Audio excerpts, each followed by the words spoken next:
Welcome students to S.U.M.I Heroes Network. So today we're going to learn the chapter Thank You Ma'am by Langston Hughes. It is a prose from class 12. Okay. So before I start my story, Thank You Ma'am, I want to tell you something about Langston Hughes. So Langston Hughes, he was born in 1902 and he died in 1967. He was an Afro-American poet, socialist, novelist, and a famous playwright. He was also a voice of Negro people or black people, because in that time the Negro people were in the highlight in America. So some of his works are The Very Blues that he wrote in 1926, Not Without Laughter that he wrote in 1930, and The Very Way of White Flocks in 1934. So coming to my main topic, Thank You Ma'am. It is the sympathy or lenity expressed by an older woman to a urchin or a boy. And the story also talks about the acknowledgement shown by a boy in terms of brief thank you for the kindness or the kind gesture of the woman. Okay, so now in the story, so the setting of the story is somewhere in the streets of America. It was 11 o'clock at night and it was very dark. And the woman, she was a very large woman and she was walking all alone in the street. It was very dark and she was walking all alone. And from nowhere, a boy comes running from behind and tries to snatch the purse of the lady. And in the book, it's written pocket book, but the meaning is purse, okay? So the woman was carrying a huge purse with a single strap that he slung in her shoulder. So the boy comes running and tries to snatch the purse from the woman. And the woman was a bit scared. And when she turned around, she saw the boy unable to maintain the balance of himself and the purse. He falls down on the ground with his feet up in the air. So the woman kicks the boy and grabs the boy by his shirt and commands the boy to pick up the purse. So the boy picks up the purse and gives that purse to the woman. And what does the woman say here? She says, "Now aren't you ashamed of yourself?" And boy said, "Yes, ma'am, I'm ashamed." So here in the first scene, we see that the boy is ashamed and guilty of his action. The boy tries to snatch the purse of the woman. He is caught and now he is guilty. Okay? And after that, the woman grabs the boy and she shook the boy until his teeth rattled.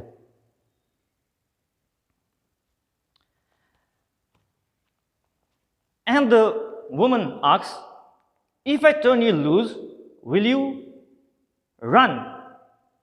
So the woman is asking, "If I turn you loose, will you run away?" And the boy said, "Yes, ma'am, I will run." So the woman tries not to leave the boy. And the name of the woman is given here, Mrs. Lula Bates Washington Jones. So the name of the last woman was Mrs.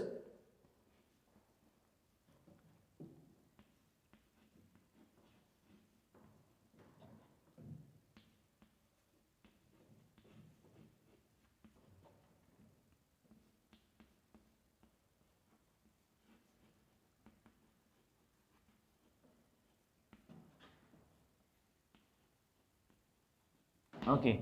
So the name of the last woman was Lula Bates Washington Jones.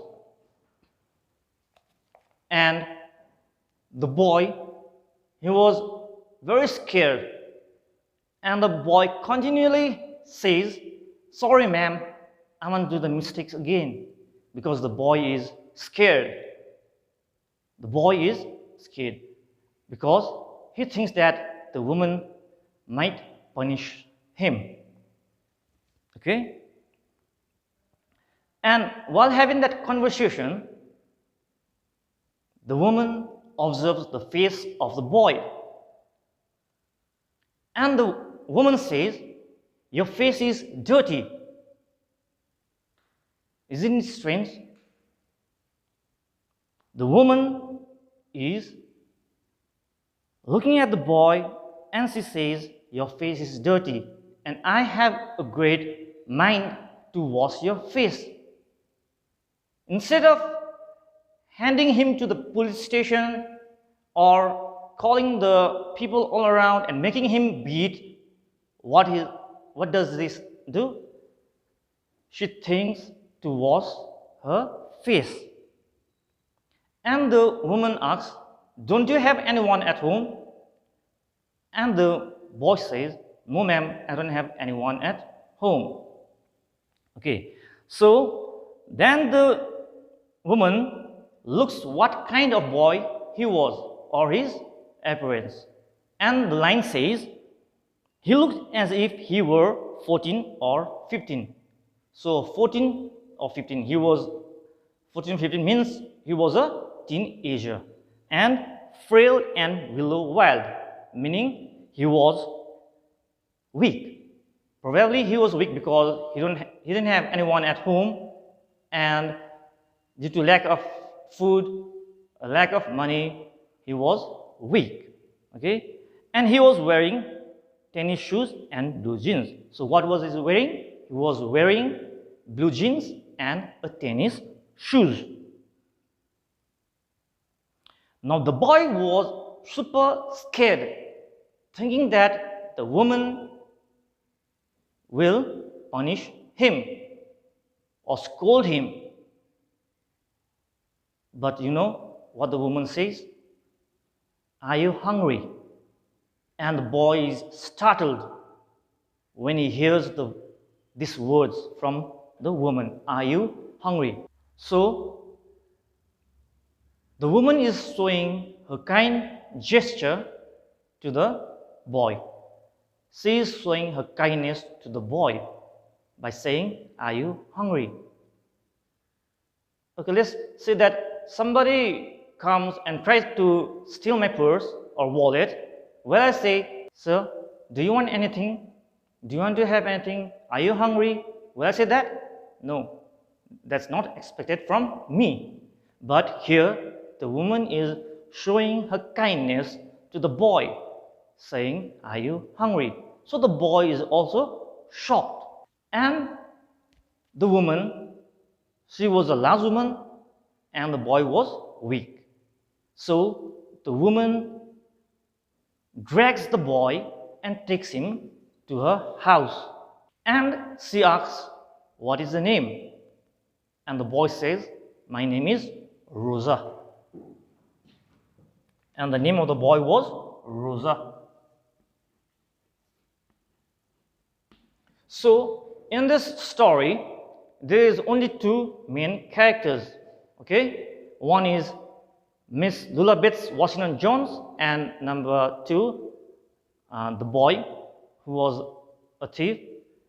His name was Rosa. Now they have a conversation, and the woman now asks the boy, "What was the reason that you stole my purse?" And the woman also says, I think you are hungry, so you tried to steal my purse." But you know what the boy says? He says, "I wanted a pair of blue shoes," said the boy. So we come to know that it is not because of hunger or because of his lack of money. He doesn't want to steal the purse because he wanted a pair of blue shoes. That's why he wanted to steal the purse from the woman. And again, the woman shows her kind gesture to the boy. You know what the woman says? She says, "Well, you didn't have to snatch my pocketbook or a purse to get some suit shoes. You could have asked me." So the boy is startled, shocked. He is in utter shock because the woman is saying, "You could have asked me. I could have given you the money to buy that shoes, the pair of blue shoes which you wanted." And boy is thinking, from where did this woman came and is so very kind to me? She has brought me to a house. She had cleaned my face. She had fed me. Here the woman is showing her kindness to the boy. A kind gesture or a kind word. So the boy now, he is thinking that a kind gesture or a kind word can bring a change in someone's life. Okay? Now, there is a change in the boy's thinking. First, he wanted to steal, but now there is a gradual change, a psychological change that is going in the mind of the boy. So here we come to the end of part 1, or unit 1. So in next class, we'll do unit 2, and there we'll see what does the boy do, what does the woman do, and whether the boy will change for better or not. And there I will conclude the story. Thank you.